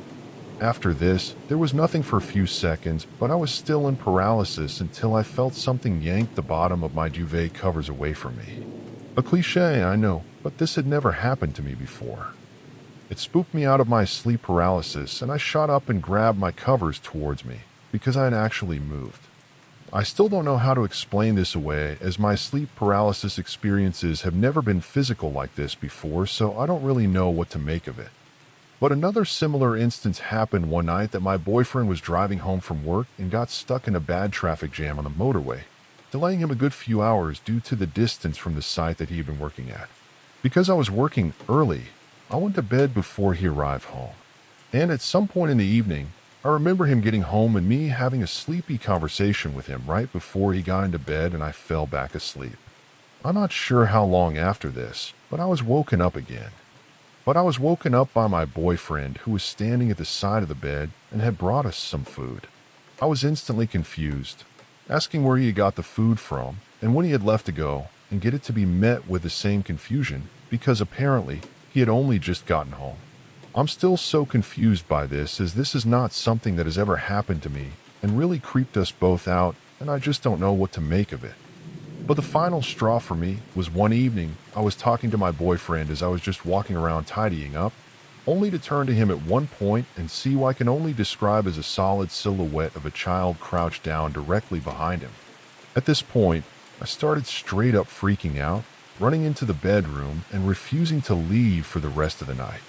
The first day that I contacted my stepmom, who is very spiritual and has had all sorts of encounters and experiences with the unseen world, including running her own business where she does Reiki and tarot cards or something amongst other things. My dad and my stepmom came to visit the following weekend, where she cleansed the flat and recommended that I buy a black tourmaline for protection, which I have. But since then, this kind of activity has decreased but not stopped entirely, resigning itself to just the random unexplained noises, I guess. But one thing that I noted when my stepmom came to cleanse the flat was that she had asked whose side of the bed it was that my boyfriend slept on, but didn't elaborate why she asked that. Moving on to the next story. I work as a child care professional, and one of the kids I look after recently got into hiking. I decided to take him to a great trail in Salt Fork State Park, planning to hike the Hossick's Cave. The trail is only about half a mile long, which is why I thought it would be perfect for us that day. In the past, the trail had always been busy with people and very popular, which made me feel secure. However, after a series of severe summer storms, the trail had suffered some significant damage. When we arrived, I was surprised to find the trail much more difficult to navigate and completely empty. I wasn't too concerned about the emptiness because there was a small construction crew working on a bridge that I could just barely spot from the trailhead. Despite the trail being washed out to only about a foot wide, with a 6 to 12 foot drop into the creek bed below, my hiking buddy was still eager to go. He's quite athletic, so I felt confident in his ability to handle the challenge, even with the fallen trees and obstacles along the way. He was really excited to embark on this adventure, so we kept going. We eventually made it to a platform that offers a great view of the entire cave. There were a lot of fallen trees surrounding the platform, and it was actually closed off at that point, but since we had made it this far, we decided to navigate around the closure and continue on for a few hundred feet into the cave itself. We spent quite a bit of time in that area because of the difficulty, so I remember it very clearly. Beneath the platform, there were tree roots that you could climb up or down on either side. It's also worth mentioning that Hossick's Cave isn't a dark, creepy cave. It's more like a cliff with a large overhanging rock formation and a small waterfall trickling down through the center. The whole area was open and beautiful. When we reached the cave, I noticed a candle that had obviously been recently used, though it wasn't burning at the time. It was sitting on a large rock that had a heart carved into it. I assumed it was left by someone who had come there for a date or something, so I didn't think much of it.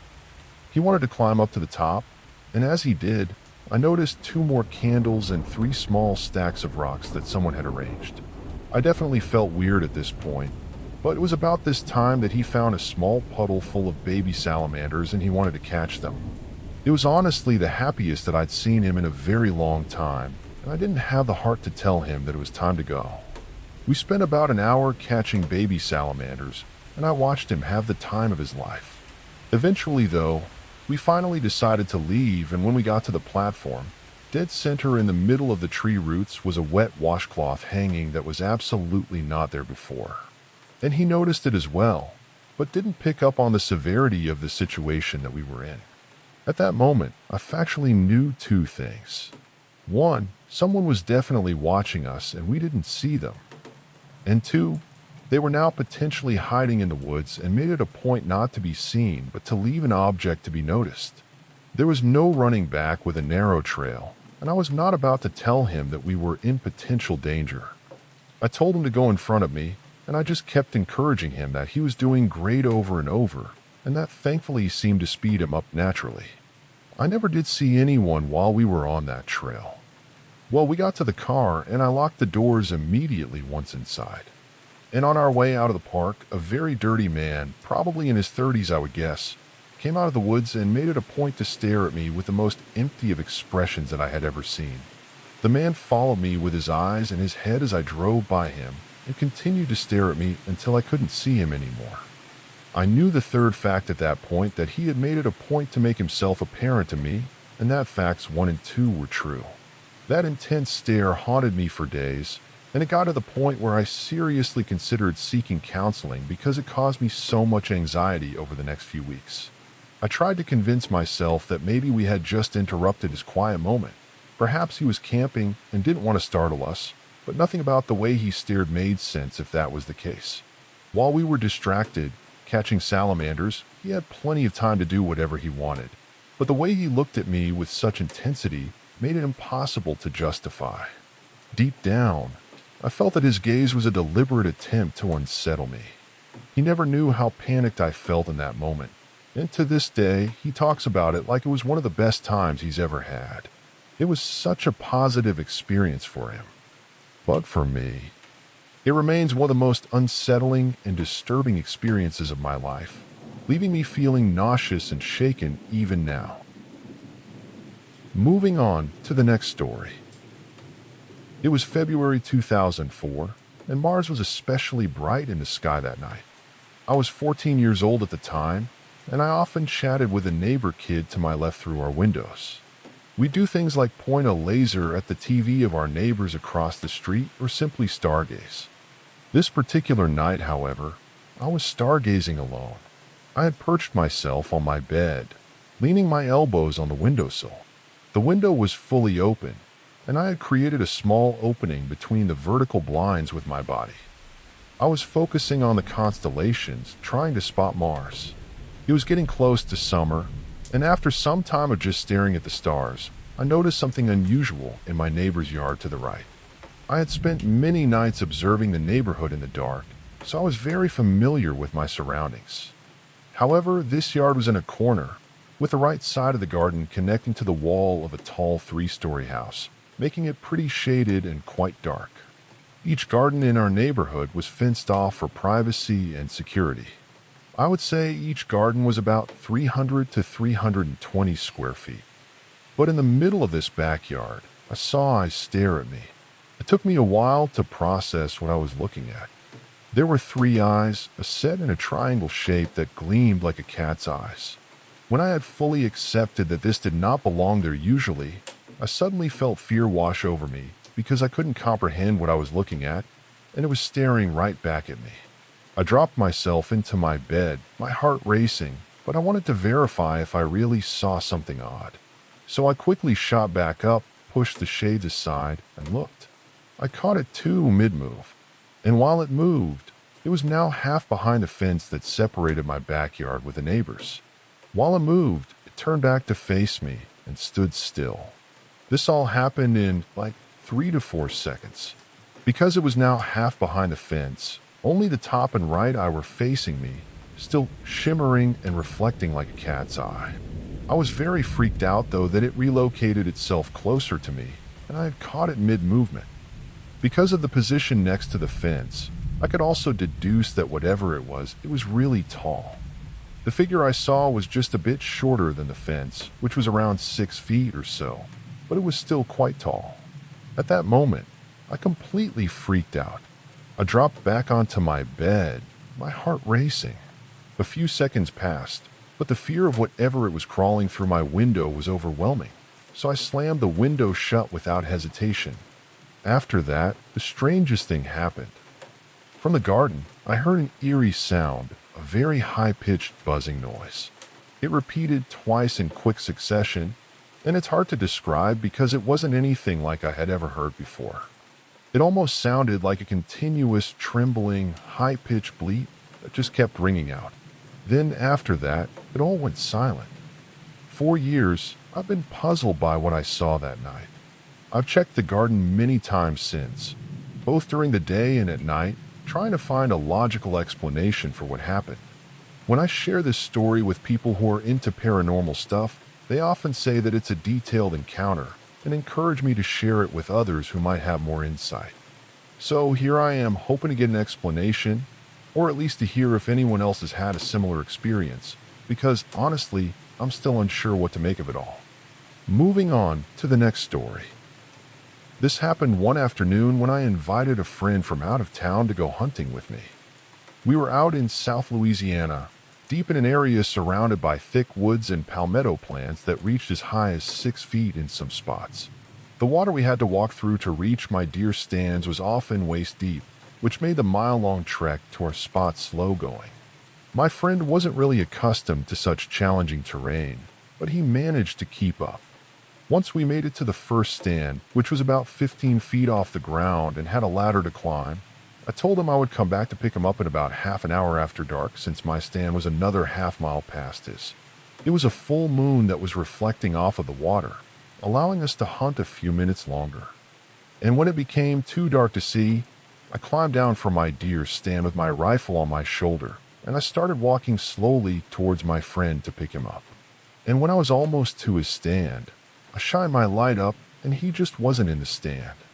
So I shined my light on the ground at the bottom of the stand, and there he was, leaning back against the tree that the stand was on. And what was odd was that he wouldn't look my way even after me calling his name. So I walked up to him within a couple of feet and asked if he was ready to go. And that's when he finally turned his head and looked towards me. And what I saw in his face scared me so bad that I took my rifle off of my shoulder, putting it between me and him. His eyes were rolled back in his head, and his mouth was wide open, just standing there looking at me, not saying a word, and he wasn't answering me either. I was asking him what the heck he was doing and what was wrong, but he wouldn't answer me. So there I was, a mile or so back in the woods with solid palmettos all around us and up to my waist in water, with my good friend looking at me as if he was possessed or something. And yes, at this point, I was scared. So eventually, I finally slapped him in the face, and he seemed to snap back to himself. I then asked if he was okay, and his only words to me were, "Let's get out of here now." So with me not knowing what the heck was going on, I made him walk in front of me the whole way back to the truck. Then we get on in, and we left without saying a word. Eventually, I asked him what happened in the woods. Why did he look so shocked or possessed like that? He started crying, and then he started telling me about how, apparently, he was sitting there in the stand when he heard something coming through the water moving palmettos as if it was walking. And when it got close enough to see what it was, he said that it was a man that apparently looked like he had been skinned alive, like he had no skin at all on him. He later told me that he was so terrified after whatever it was past him that he climbed down from the stand and hid under it, pressed against the tree, hoping it wouldn't see him if it came back. He was clearly in shock. When I found him, he was a mess, shaking and crying, and eventually I had to ask him to pull over so I could drive because he was in no condition to continue. A week later, I was talking to my little cousin who had been on a tour at a nearby Indian memorial. They told me about an old tribe that would skin men alive as punishment for serious crimes and then set them loose in the woods. My friend, who had witnessed something horrifying a week before, wasn't from around here, so there's no way he could have known about that tribe. What did he actually see out there that left him so shaken? Could it have been the spirit of one of those men, skinned alive centuries ago? I don't know, but I do know that the state my friend was in when I found him that night in the woods is something I'll never forget. Moving on to the next story. About 8 years ago, two of my friends and I decided to spend the night camping at Palo Duro Canyon. We're from Amarillo, Texas, so it's only about 20 miles away. It's the second largest canyon in the U.S. after the Grand Canyon. Now, you might be thinking that this is a typical spooky camping story, but it's not really that kind of tale. Instead, we three were some of the few kids around our age who didn't indulge in partying. No drinking, no getting stoned, none of that. So naturally, we thought a perfect Friday night getaway would be to go camping at the canyon. The funny part is we didn't even have any camping gear. We just went to Walmart, bought the essentials, headed out on a whim. We make the drive and get to the state park at around 5 p.m. We enter the gate and set off to find a spot to pitch a few tents. We pull into this camping site area that has two separate canopies with picnic tables and respective grills for cooking. And in the middle of both canopies, a fire pit. Nobody was there too, so we thought that it was the perfect place to set up camp. We brought some coolers with soda, some hot dogs and hamburgers to grill, and a stereo to jam some tunes to while we just sort of hung out and enjoyed the last few hours of the daylight in the Texas summer heat. After we pitched our tents, a truck with a small camper RV moseyed on into the site. A man and a woman got out and surveyed the area. The man saw us and waved with that friendly Texan hospitality. But we waved back, of course, and went on about our business. We ate dinner, and the sun was starting to set. I think it was around this time, too, that I noticed that the man and the woman didn't pitch a tent, and that they probably just intended on staying in their camper. We built a fire, sat around it with some portable chairs we brought, and I saw the man walking towards us. He introduced himself as Doug and said that he cooked a lot of extra food if we wanted any. Well, we politely declined and told him that we'd already ate, but we appreciate the offer. He said, "Hey, as long as you guys have eaten, it's no big deal." He waved again and set back off to his camp. About an hour later, he comes back with a brown paper bag, and he comments on the music that we're listening to, says how back in the 70s, he went to all these festivals and basically just sort of rambles on about how it's awesome that we're so young and still keeping classic rock alive and stuff like that. He notices then too that my friends have guitars and actually yells over to his wife to come on over. At this point, we really don't think anything weird of it. Well, we just didn't know him or his wife, and he was obviously drinking and just invited themselves into our space, but none of us had the spine to say anything to him about it. So we all just sort of sat around the fire trading stories as much as three 17-year-old boys can with a couple of probably in their late 50s or early 60s maybe. After what seemed like a lifetime of, well, making up stories with these people we don't know, he starts trying to get to know us on a more personal level. Super polite, but obviously a little drunk. He asks us if we have jobs or if we're in school, and we'll reply. He says that he works at a United supermarket as a stocker and has for the last 15 years. Basically says that if any of us need a job at any time, that if we put him as a reference, he could get us on. He says his full name for us to reference just in case any one of us wants to apply. This is important later as well. And anyways, finally the wife starts nodding off.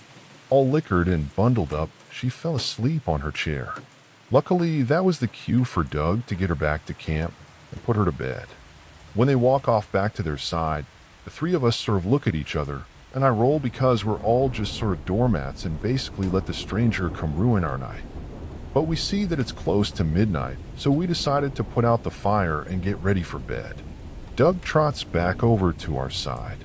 He asks us if we're here all weekend or not. But we told him that we only had enough money to stay for the one night and that we'd be heading back to town in the morning. He said that he really enjoyed the company and that he'd personally pay for us to stay another night if we wanted to. But we sort of politely declined this offer, and he started back off to his RV. He quickly turns back around, though, and says, "Remember, guys, if any of you need a job, just call up to United Gym on Lake Road and tell them that Doug sent you." He smiled and said thanks, and he left for good that time. But that night actually got considerably cold too. And in the end, we decided to pack up and head back to our warm beds in town at around 4 in the morning. As we were leaving the canyon, we almost hit a deer and veered off the road. Everyone was okay, but we were definitely shocked because it was so late and we'd basically gotten no sleep at that point. And us almost hitting the deer was practically the climax of our trip to the canyon that weekend, and we all continued back to school on Monday like normal. Now, one of my friends that was with me on the camping trip was actually in my third period class on Monday, and we started talking about how that guy Doug and his wife were pretty cool despite not taking the hint that we didn't care to hang out with them. At some point, I asked my buddy if he could remember Doug's last name, and somehow he did. So for some reason, I just Googled him. And that was a huge mistake. Because guess who was a 10 times over registered sex offender? And you can probably guess the ages of his victims. Yeah, it was him, Doug. This rocked our world completely. We had somehow, someway just barely escaped the clutches of this monster. And what would have happened to us if we had stayed another night like he offered? The thought haunted me, and I became incredibly suspicious of this guy. I couldn't shake the weird feeling, so I decided to call the manager at United Supermarket to let him know one of his employees was acting really creepy towards us. I thought he should be aware of the type of people they were hiring. But when I called, the manager told me that no one named Doug had ever worked there. It turned out this guy had completely pulled the wool over our eyes all night, trying to get us drunk and who knows what else. The lesson we learned that night was simple: be really careful about who you talk to. Moving on to the next story. I want to share something important to help keep everyone alert and cautious. I live in a small remote town in Canada, once home to many buildings that have since been abandoned due to the lack of residents. My friends and I, growing tired of the limited entertainment options, often pass the time by exploring these deserted places. Up until the experience I'm about to describe, nothing unusual ever happened during our adventures. Sure, we'd occasionally find small traces of blood or see pentagrams drawn on the ground from previous visitors, but nothing that really raised alarms. That all changed the last time I went exploring. When I was younger, I used to attend a daycare that was part of a mental hospital. A strange mix, I know. It eventually closed due to a lack of patience in children attending. I decided to go back there with my friends a few years ago. I was 15 when this happened, and most of my friends were the same age. When we got there, it was rather cliche, I guess. There was fog, it was rather dark, and there was a light drizzle of rain too. We went to the main gate, which was padlocked shut. We decided to help each other hop over it, and we made a ton of noise.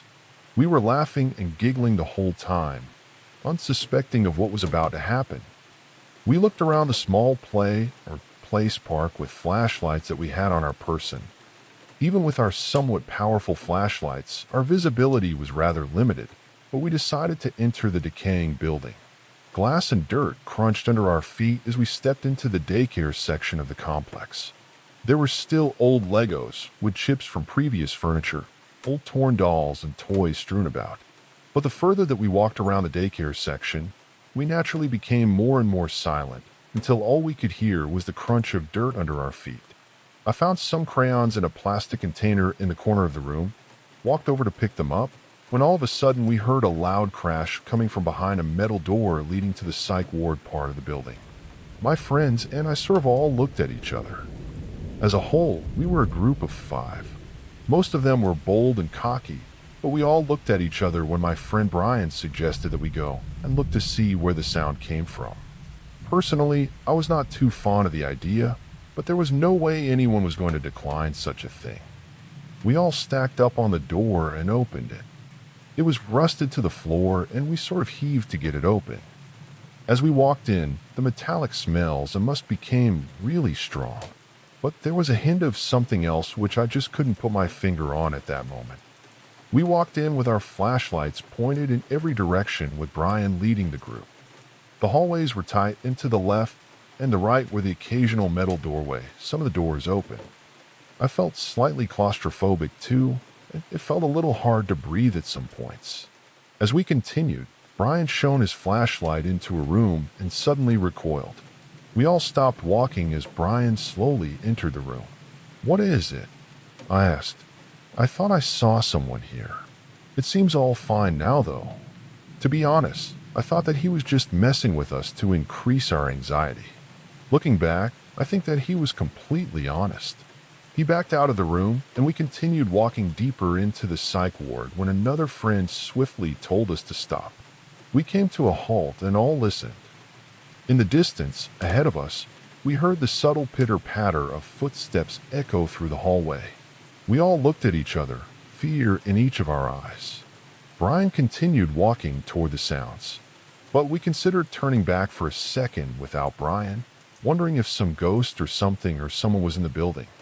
But we couldn't do that to him, and the closer that we got, the more that I felt like I was being watched. When finally, we entered a room on the right which had the smell of what I can only describe as just rotting meat. And in front of us was a dead deer.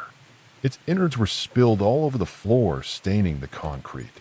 A friend of mine had a very weak stomach and vomited all over the floor, and that's when we heard whispers from somewhere. Brian quickly shot around and shot his flashlight to the corner of the room, where there was a man with short hair standing with his head down. He had a bright green t-shirt stained with what I assumed was blood and torn beige pants. He didn't have any socks, and his feet seemed sort of damaged. He was sort of twitching sporadically too, and continued to mumble even after we saw him.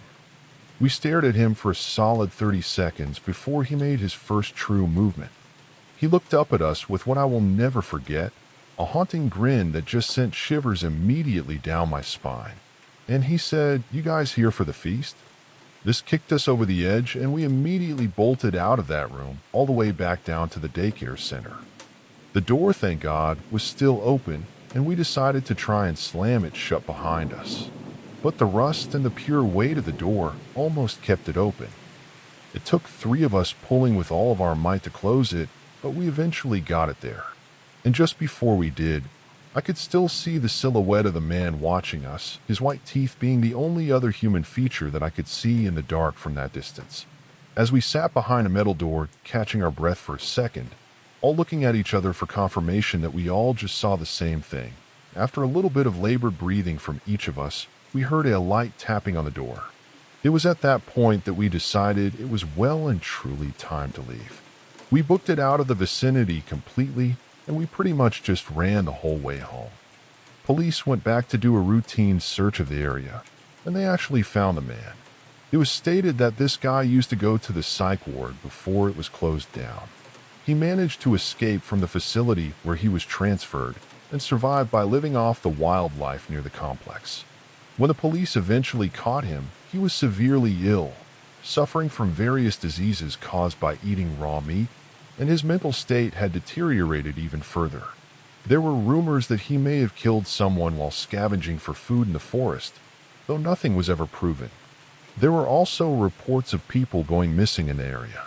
But regardless of all that, the takeaway is this: be cautious, especially in dangerous places like abandoned buildings. Learn from our mistakes and stay smarter when exploring such risky spots. Moving on to the next story. Back in February 2020, my wife and I had recently gotten into fishing after a little off-the-grid vacation. The experience was so great that we decided to keep the good vibes going, making plans to fish again the following week. We decided to head to where my parents live in southeast Ohio, near a big lake everyone fishes at. But I also knew of a smaller, more secluded lake up the road that only a few people knew about. When we arrived at the popular spot, it was packed, so we spent about 20 minutes trying to find a spot to cast in. Frustrated, I packed everything up, and we made our way to the hidden lake just a short drive away. When we got there, it was empty, and we high-fived each other before starting to set up. My wife went about a quarter mile away from me, but we could both still see each other, and we began casting in. This pond is surrounded by about 3 miles of woods on each side and was nice and peaceful, or so I thought. About 15 minutes into it, my wife waves me over with a scared look on her face. Thinking that she probably hooked something that she couldn't pull in, I started jogging down to see her. When I arrived, she looked me in the eyes and said, "There's a baby crying in the woods and somebody is yelling at it." I started to laugh and explained that we were the only ones here, but she insisted. We packed up our things after that as we both felt a little bit uncomfortable and we were going to just call it a day and get out of there. But some weird curiosity took over both of us, and after loading the car up, we both walked into the woods to see if we could find anything. About 20 feet in, we saw a baby shoe, then a few more feet children's clothes, then a whole camp set up with wet children's clothes everywhere soaking wet, toys, socks, shoes, then piles of human waste and adult mail. I hate to gender it, but clothing. We looked at each other and turned to leave when we heard some crazy movement coming from behind us. We turned around and we saw something. We still don't know what it was, but it was running through the woods to the right of us. We both just took off running as fast as we could. We jumped into the car and I drove straight to my parents' house.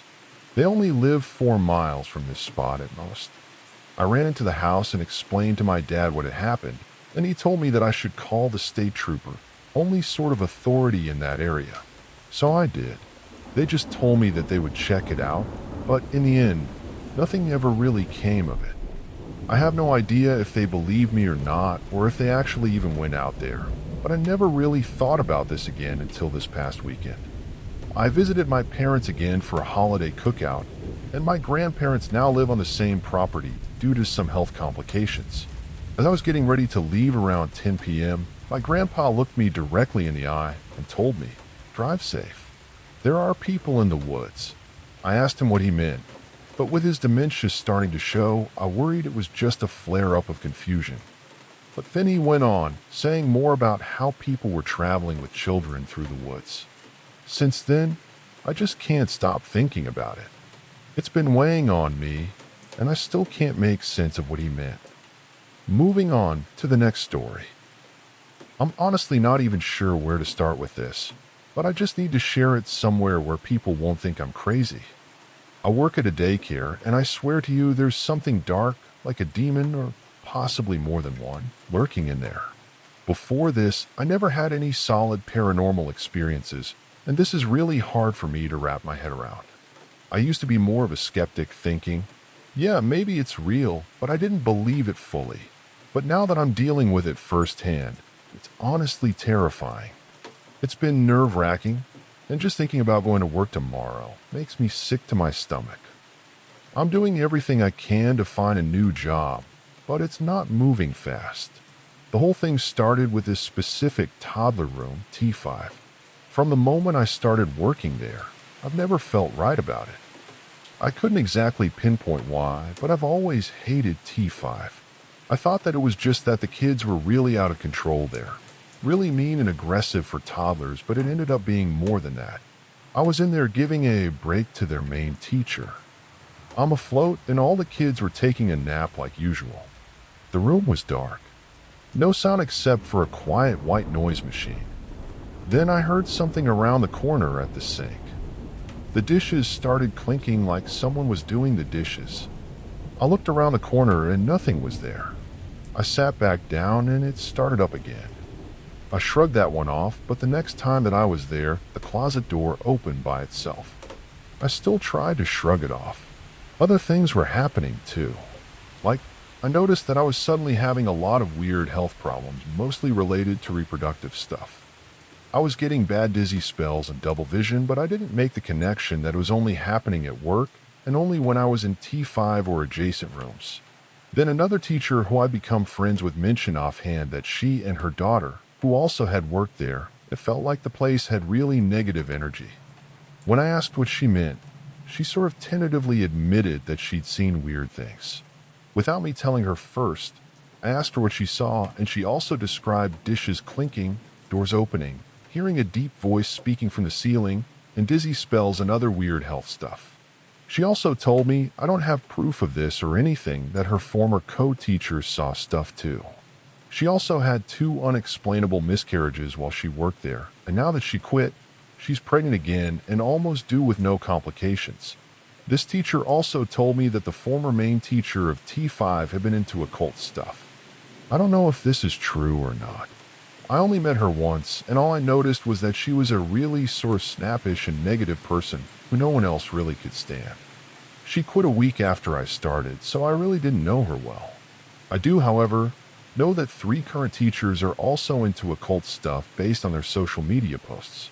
All 3 also bullied me and another teacher over here for being Christian. But after that, it got worse. I felt like I was being targeted, in fact, or attacked. I feel dizzy, like the floor is tilting, almost all the time when I'm in there. My body gets weirdly racked with pain that doesn't subside until I leave the building. This horrible dark depression comes over me, like life is pointless. I close my eyes and see glimpses of knives cutting my skin. During nap time when the kids are asleep is always when the thing really acts up. In T5, dishes clink every time. Once the sink even turned on, then whatever it was started knocking glasses on the floor. That one actually woke some of the kids up. Another day during a nap, I got my ear cut off for about 5 seconds like something had me by the throat. Then one of the almost 2-year-olds pointed to the doorway of the classroom and nervously said, "There's a ghost in there." She and another child often stare at something towards the ceiling and burst into uncontrollable crying and screaming. Sounds like claws or tapping on the glass window, happening all the time. Shadow figures glide past the big outside windows.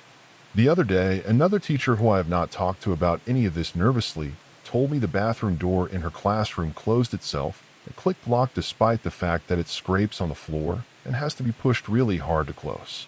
Prior to this, my work bestie, the only other religious employee, had been the only one to say that she'd seen stuff. She quit shortly after this too. Now a third teacher, not religious, had seen stuff as well. And last week I saw it. It was like a black diamond shape in the air above the shoulder and a little bit behind a teacher standing in the hallway.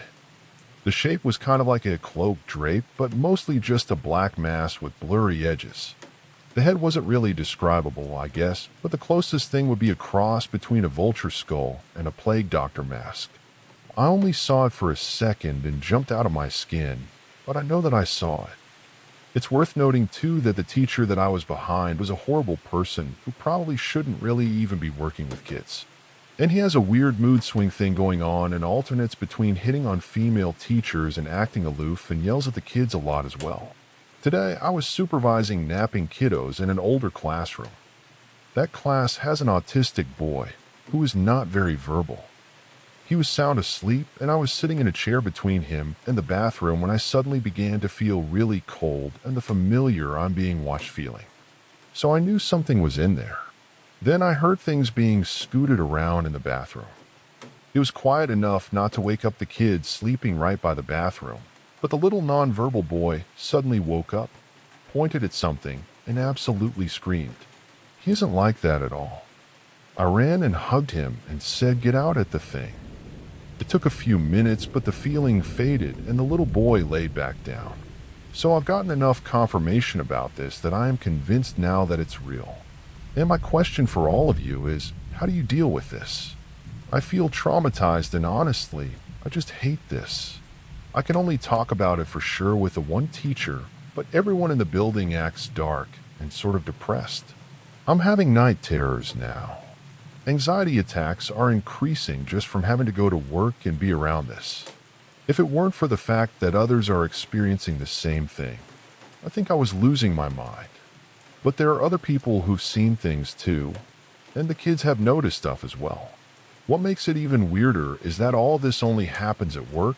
Once I leave the building, everything goes back to normal. No weird feelings, no strange experiences. If anyone has dealt with something like this before, I'd really appreciate hearing about it.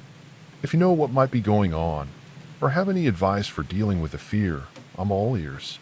Also, I just found out that the teacher who's been bullying me is getting away with everything. She even managed to convince the mom of one of the students that I was lying, even though 2 other teachers came forward with the same information. And on top of that, I was just told yesterday that because I answered a parent's question honestly, I'm no longer allowed to be a floater. Now, I'm being kept in one classroom, isolated from the rest of the staff, just so I don't expose them to anything else. My boss literally used the words, "kept contained." I can't believe what's happening right now, and I'm desperately trying to find another job as fast as I can. Moving on to the next story. Back in February 2015, my sister and I were home alone, watching Craigslist horror stories on YouTube. I know it's kind of ironic considering what happened. I was 13 at the time, and my sister was 17. Watching these videos had become a bit of a tradition for us since it was our last year together, before she left for college. We lived in a really safe neighborhood, so there was never any real reason to feel anxious about being alone. Anyway, after a while, my sister suggested we order a pizza since she was getting hungry. I wasn't about to say no to pizza, so I agreed. We placed the order from a local pizzeria and continued watching our videos for another 15 to 20 minutes. That's when I got up to use the bathroom, and as I did, I heard the doorbell ring. My sister stood up to go answer it. So I carry on with my business with the assumption that it was just the pizza. I would say that maybe only 2 minutes had passed as I come back out and realized that my sister was still at the door talking with someone. I couldn't really make out what was being said, but I knew that it was definitely a man's voice responding to her. As I go to see what's going on, my sister promptly shuts the door, pizza in hand. I initially assumed maybe there was just an issue with the payment, so I just tease my sister for taking so long and go and sit down. I know. Who thought a 13-year-old boy could be such an oblivious person, right? It didn't take long, though, for me to realize, though, that my sister wasn't eating despite this whole thing being her idea, and even more so, she had a very nervous look on her face now and wasn't speaking much. I asked her what was up, and she proceeds to tell me that when she opened the door to greet the pizza guy, he looked at her as if he was checking her out and followed up by giving her the most unsettling smile that she'd ever seen. She was trying to get the pizza and go as we'd paid online, but the creep insisted on trying to make conversation with her. The man pretended to fumble around trying to get the pizza box out of his bag, all while asking very personal questions that he certainly had no business asking, like how old she was and if she was alone and stuff like this. Now, I admittedly thought that she was just messing with me at first. I mean, stuff like that can never actually happen to people that you know, right? Nevertheless, it still left me feeling a bit anxious. We tried to enjoy the food and move on, and I'd say about an hour or two later, we had finally calmed down about the whole thing. Right as we were getting ready to clean up and go back to our own rooms, there's a knock at the door, a very loud and aggressive one at that. We share the same nervous look and then hesitantly slip over to the window to see if we can get a look at whoever's knocking. Now, I hadn't seen the guy, but my sister immediately recognized him as the pizza guy from before. We considered calling the police, but before we could decide, the man knocked a couple more times and then sped off down the road, almost as if he knew that continuing would only land him in serious trouble. Just to be safe, we checked around the house, ensuring everything was locked, and then waited anxiously for what felt like forever until our parents finally arrived home. When my sister told them what had happened, our mom brushed it off, insisting we were overreacting and had just spooked ourselves by watching too many scary videos. Though we initially tried to convince her that we were serious, we eventually gave up and tried to move past the whole experience. We ordered from that restaurant a few more times, but thankfully, we never saw that same delivery driver again. Nothing else ever came of the incident, but I still wonder what might have happened if he had been a little more persistent. What if he had kept trying to get inside, or if we had mistakenly left the door unlocked? His intentions seem pretty clear to me, and I can only hope that he has since faced consequences for his actions and is getting whatever help he may need. Thanks for watching.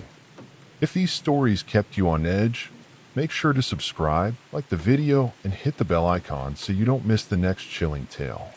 See you in the next video.